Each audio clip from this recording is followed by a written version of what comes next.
Hi, and welcome to G's on Tour's Voyage of Adventure. This will be a weekly, hopefully, YouTube video channel where I go through my Steam library. It currently consists of around 450 games, possibly almost 500 if I was to register all the other games that I own but have keys, somewhere on the cloud on multitude of stores. Anyway, each week I plan to delve into my Steam library and play a random game. Most of the games in my library I've not played before, so we're going to take a look at one of them today. So let's move on now and see what we're going to be looking at today. So today is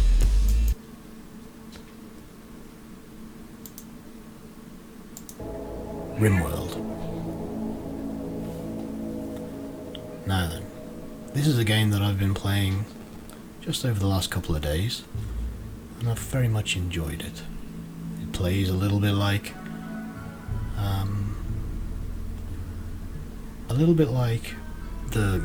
it's the graphical style of Prison Architect, a very two-dimensional, top-down, cartoony style view. But it plays like a combination of The Sims and a real-time strategy game and Stardew Valley, and it tells you a story each time you play. And this is what I've discovered so far. It reminds I've read a lot about Dwarf Fortress in the past, but never played it, and this game supposedly takes a lot of cues from that. So let's get into what I've done so far. I only played it for a couple of hours last night, and let's have a look. And I'll tell you the story I apologise for the cat in the background. That may well become a feature of this show also. She's deaf and screams at me quite a lot. Right, so let me just pause the game for a second here and talk about where we are. So at the very start of the game, you choose a section of the world in which you're going to build your base. Now that consists of hundreds and hundreds of tiles. This big square here is just one of those tiles, and then within it are various resources. Now, where have I got so far?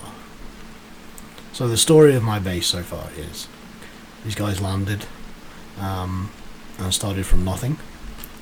Initially, who landed here were 3 people called, let's have a look here because 2 of them are dead now, and Mandy Luddite is one, and Jake, janitor, sorry that's not their names, is it?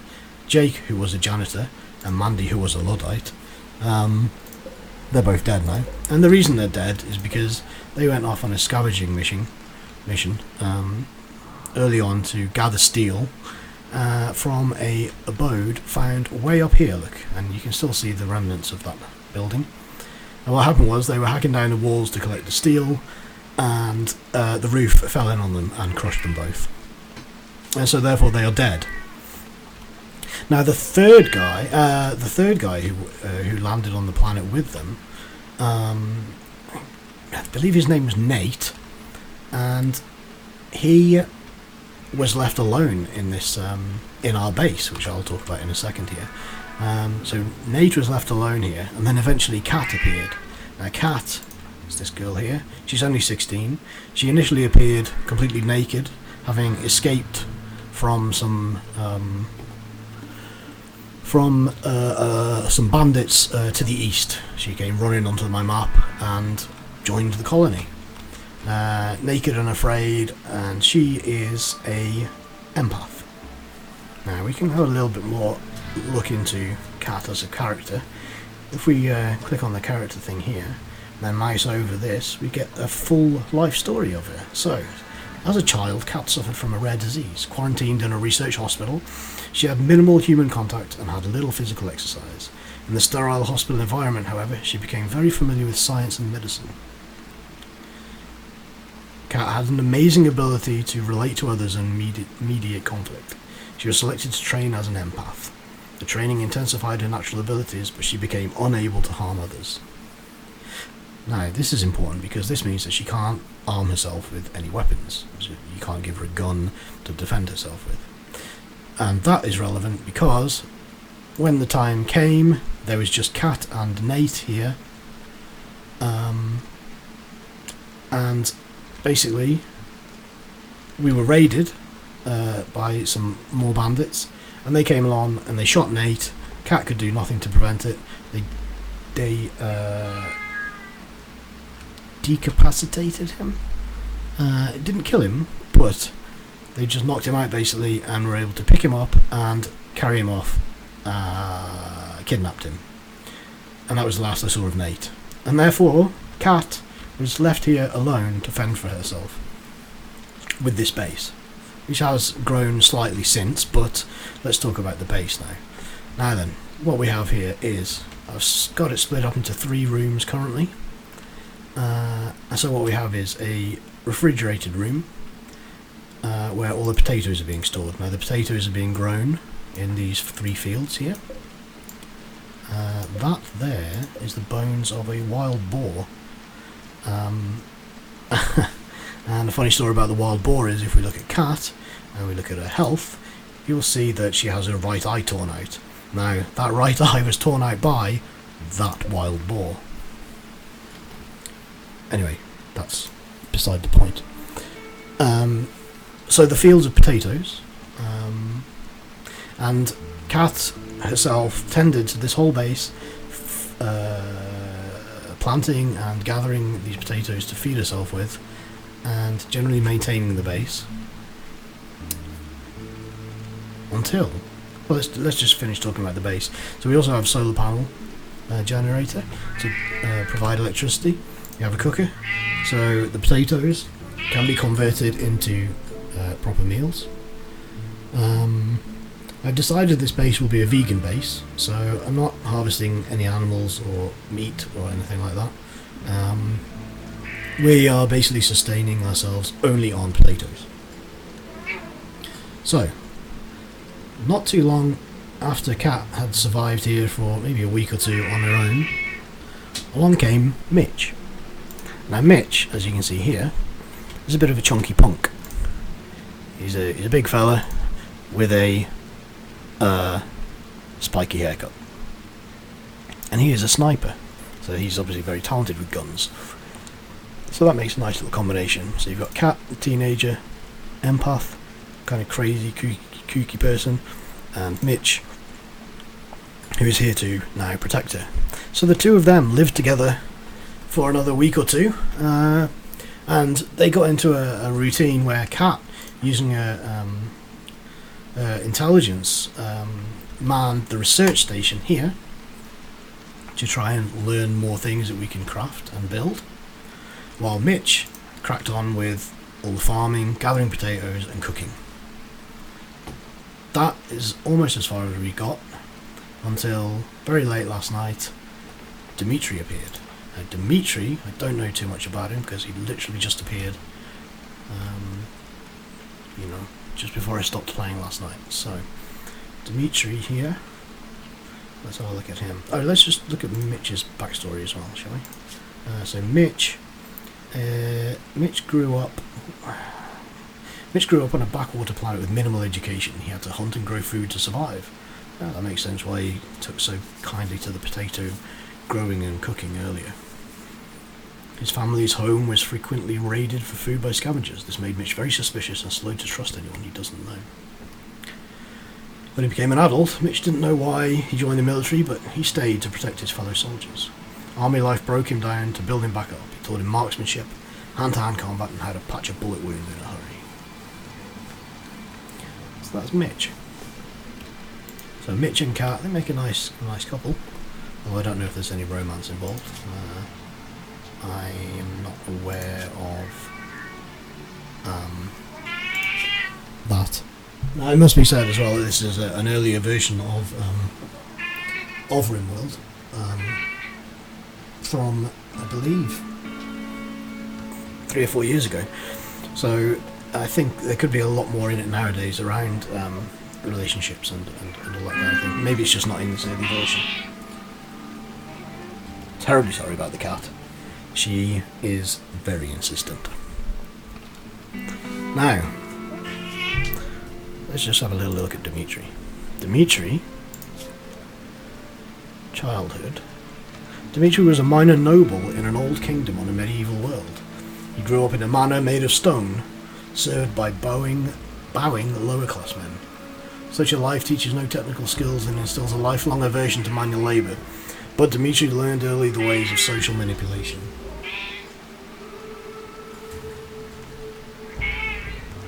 In his adulthood, Dimitri worked as a surgeon on a world mostly free of disease and human suffering.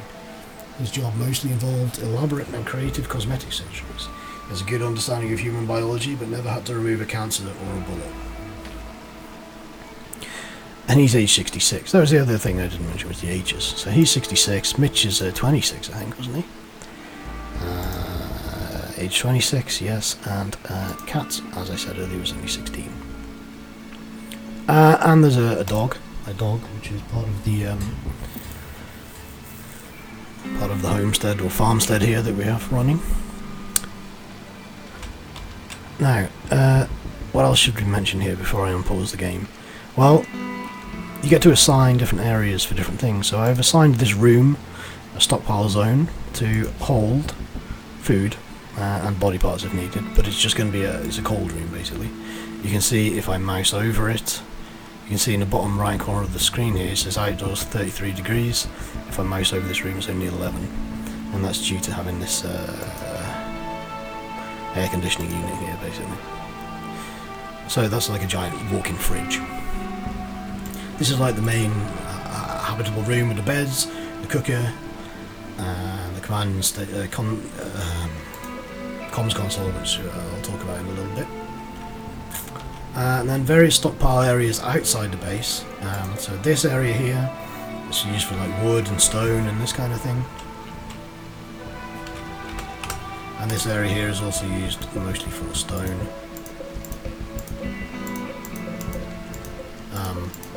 Yeah, this whole area here, and indeed this area here. So we have plenty of areas for this kind of thing. Right. Now I'm still learning as I play, so there's plenty that probably looks horribly wrong to people who have played the game more than once. But I'm learning as we play, so with that in mind, let's unpause it and see how we get on. Let's see what stories will be told in the next. I don't know, how long shall I record from now? Let's have a look at the time here. It's just gone 11 o'clock, so well, let's just do it for 15 minutes and see what happens. Let me just set my alarm here. 23, 20. Okay. Right.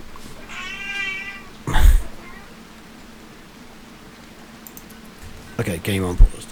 Let's just go to normal speed. I think you don't need to speed it up too much.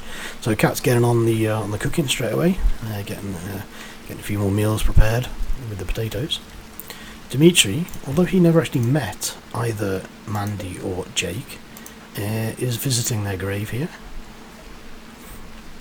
Whilst Mitch is, what's he up to? He's playing horseshoes. Ah, yes, of course. So I put something here just to give them a little bit of pleasure, enjoyment in the game. A little game of horseshoes. They can lob things at that. And Mitch is currently not doing too well. He has missed twice. One more throw, and he's missed again. Okay, well, enough of that. What else? Oh yes, of course. There's a dead body here. We probably should talk about this as well. So Fever Team, I believe, is the bandits who took away Nate earlier in the game, and but they came back to try to kill people, but we killed him, and that was thankful also to this improvised turret here, which will shoot people when they come into range. So the body's just there basically, and well, it spoils in 4 days, but I don't know, I'm not going to eat it or anything, so I'm not really sure what to do with it. I don't think I can do anything with it now, can I? Character, gear, I might be able to take his pants off, but I don't know, maybe I can do something to it, I'm not going to bother. So now, let's just have a quick look at the time here. So it's 11 PM. Cat's gone to bed, as has Mitch. Dimitri is busy cutting stone. Hence the noise.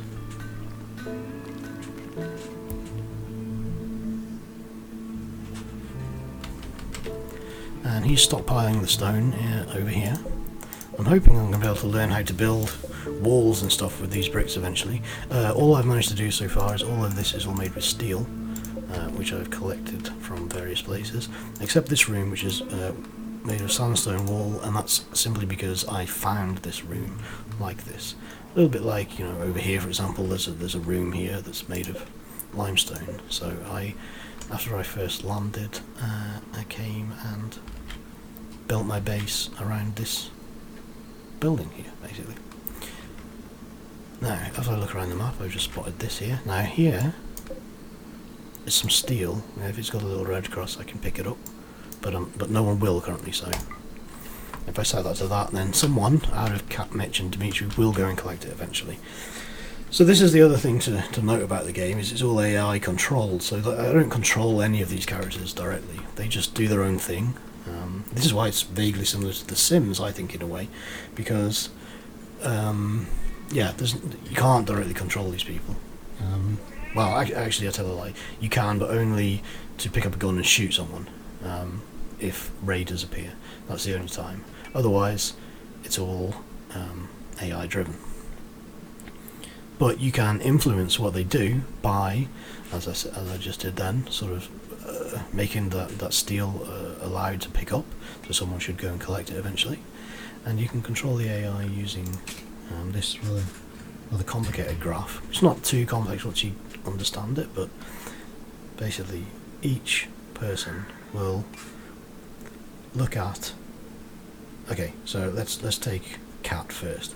Firefight. Is there a firefight going on currently? Well, as she's an empath, she can't get involved anyway, so let's ignore that one. Doctor. Is there anyone sick that needs attention? She'll have a look for that first. If there isn't, no. Patient. Is she ill? And if so, she'll have to go to the medical bed, which is this blue bed here. See, it's a medical. See. So anyone ill goes there, and then anyone who then will get the doctor trait will then go and try and heal them. Flick. That's just turning on lights. Anyone can do that, really. Wooden. I'm not going to run through them all, but basically, yeah, people will go down this list of priorities, and if they don't have to do, one to the left, then they keep moving on until they find something to do.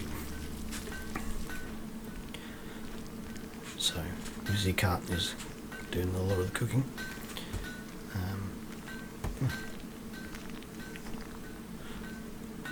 So they're just cracking on with the day now. It's 9 AM. So Mitch is continuing to collect potatoes, and he's picking up some of the cooking now. Cat, meanwhile, what's she doing? She's starting to move some of the goods around generally. Bringing some more potatoes indoors. Okay. Now, what I realised that I probably need to do as a next step. Oh, what else do I need to talk about? Here is a wind generator. I have to leave everything blank around these things. Wait, something just happened. That funny noise that sounds a bit like indigestion. Solar flare has begun. The intense radiation will shut down all electrical devices. It should pass in about a day. Oh, that's interesting. So I guess that means that things like my cooker and, well, you can see it's actually immediately, that even though my solar power is running and my wind turbine is running, all the things that require electricity, such as the aircon, the comms console, the cooker, and even the smithing bench, can't be used because they're out of electricity. Okay, so that's, but oh shit, and the turret, that's slightly worrying if anyone attacks, but hopefully they won't. So, no electricity for today, it seems, chaps. So, Mitch is going to crack on. What's he collecting there? Berries? What's Dimitri doing? Dimitri's having something to eat. Fair enough. Cat looks like she's just been off to collect some of the steel. Yep, and if we follow the path, then that's... If I click on her, you can see what she's going to do. So she's off to collect some more of the steel there. Mitch is joining her to collect more steel. And that's good, because with the steel now we'll be able to build some more walls and expand the base. And I think what I'll need to do next is build a room to store my silver in, because I've got some silver here. You can see in the top left corner of the screen 632, and that's kind of, I understand, the currency in the game, so it probably would make sense to lock it away somewhere slightly safer than leaving it on the ground outside my base. So let's have a look at doing that, shall we? Also, it should be noted that this is my base and this is like stone here, but this can be mined. So all these areas that look a little bit like this, you see it says steel. So I can get people to mine this to increase my steel reserves as well. So I'm not actually going to, because I had initially thought about, well, let's build some walls here and make a use the stone as walls themselves. But if I'm going to mine it, then I might not want to do that. Although I suppose a mine inside the base might be useful. Okay, so I'll tell you what I might do then. Let's build a wall like this, and then like this.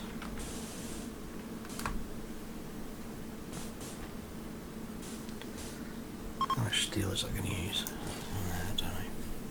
Oh, and that's it's 6 PM now, and the solar flare is finished, and then my electrical goods are working. Okay, that's good to know. Right, let's finish off that wall there. Okay, so now I'm going to block out that whole area, and within it I'm going to make a steel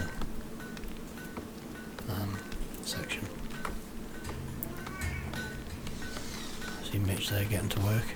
Cat is chopping down the tree there that's in the way, I believe. Mitch is starting to work on the wall. Great. And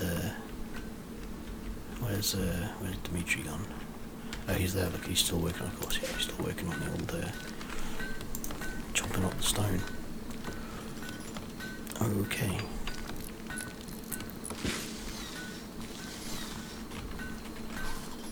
Now then,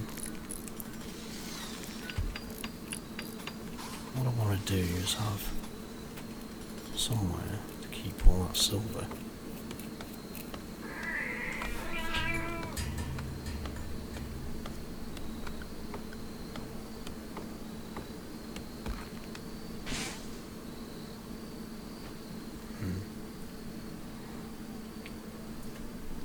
What's that?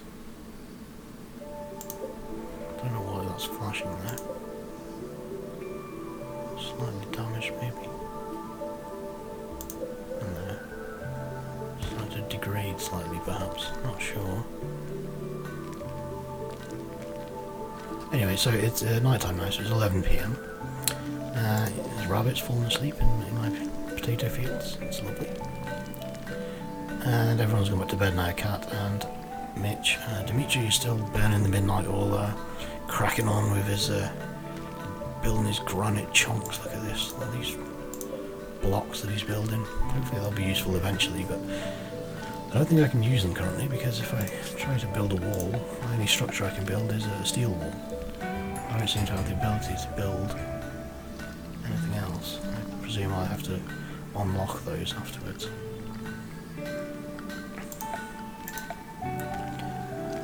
Oh yes, the comms console, let's just talk about that, shall we? So this can be used to contact other colonizations on Rimworld, on the planet, and either ask for assistance or possibly trade with them, I think, although I didn't see any trading options as yet, just to ask for assistance. But the trading more so comes with spaceships flying overhead, which you can then trade with, and different spaceships sell different things, like some sell weapons, which, you know, if you have, you can only trade what they want as well, so you can't sell a load of potatoes and then buy weapons. You have to, you know, sell some weapons to them to get weapons back, I believe. That certainly seemed to be the case. But there's other ships as well, like general trade ships, who you can sell, like steel or granite or wood to make some money to then buy other things. And when I say money, I mean the silver, and that's where that comes from. So up here in the top left is what I've collected so far, and this is the contents of the base. So that's all I've done really so far. There's no, I haven't really gone into any major wars or started doing some of the more deviant things that I understand you can do in this game, such as trapping prisoners and harvesting their limbs and you know, bodily components to either sell or to augment your own people, or you know, all these kind of interesting things, which are all possible apparently. Yeah, that's just a brief intro. So here we have, and then I'm going to keep on working with this for quite a while now. So I'm going to stop the video in a minute, but you know, I'll keep playing for a couple of hours, and then maybe I'll make another one later on just to see what has happened, what happens in the next few in-game weeks for these chaps. It's the 2nd of July as I record this. You can see the bottom right here at 7 AM. And what's happening now, let's just pause it just to wrap up for the video. Cat is just finishing off this wall along here. I'm going to put some kind of silver storage room to lock my money away, and then probably do some mining and drill into this a little bit, and then try and build a bit more of an inside base, maybe link up with this, and try and increase the base like that. So where we're leaving it is, Mitch is helping build the wall. Kat is, well, has been building the wall, but she's about to go and watch some clouds. Okay, and Dimitri's in bed because he's been working all through the night, and it's 8 AM now, and he's sleeping. So there you go. That's where we are, and yeah, that's Rimworld. It's very interesting, I think, and it's going to tell a new story each time you play it, and that's just fantastic. Thank you for watching. Goodbye.